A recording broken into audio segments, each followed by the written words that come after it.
নমস্কাৰ, আজি এখন থালিৰ ভিডিঅ' লৈ আহিছোঁ আপোনালোকৰ মাজলৈ। ভিডিঅ'টো চাই কেনেকুৱা লাগিলে জনাব। আমি দুইজনীয়ে আৰু অলপ জমনি কৰি মেলি বনাইছোঁ আৰু দেই, চাব সকলোৱে।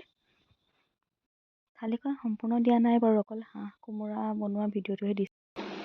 আমি প্ৰথম এতিয়া তেল ঢালিছোঁ আৰু দেই। তুমি তেলটো চাই দিবা দেই। হ'ব নেকি, হাঁহ মাংস নহয়, তেল ওলাব দিয়া।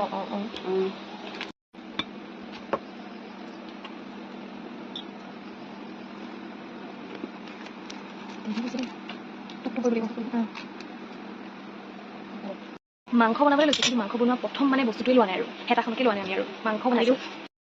এতিয়া বহুত পিঁয়াজ, এই আমি পিঁয়াজ দিলোঁ, আদা পেষ্টটো, আদা নহৰু আৰু পিঁয়াজ দিছোঁ অলপ। ভাজি লওঁ।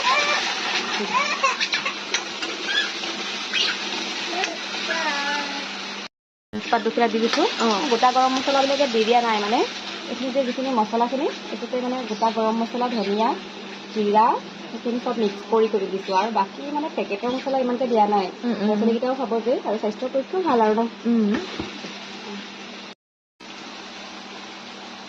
এতিয়া মছলাখিনি একেলগতে হালধি গোটেই মছলাখিনি একেলগতে দি দিছোঁ আৰু বহুত বেছি মছলা দিয়া নাই। এতিয়া অকণমান গৰম পানী দি দিছোঁ, মানে মছলাটো ভালকৈ মিহল হৈ লওক। এতিয়া এনেকৈ ভাজি থাকিম অলপ দেৰি, যাতে ইয়াৰ পৰা তেলটো যেতিয়া দেৰি আহিব তেতিয়া আমি মাংসখিনি দিম। লৈছোঁ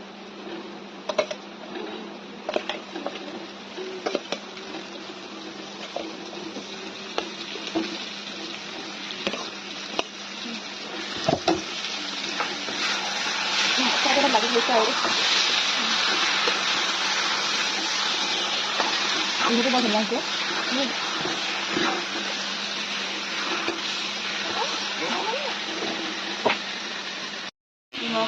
মাংসটো অলপ পিছৰিছে আৰু লাইছে দেই মাংসটো। দেখিবলৈ পাইছে আপোনালোকে, ধুনীয়া আহিছে ন। আহিব খাবলৈ, কালাৰটো নিমন্ত্ৰণ জনাম।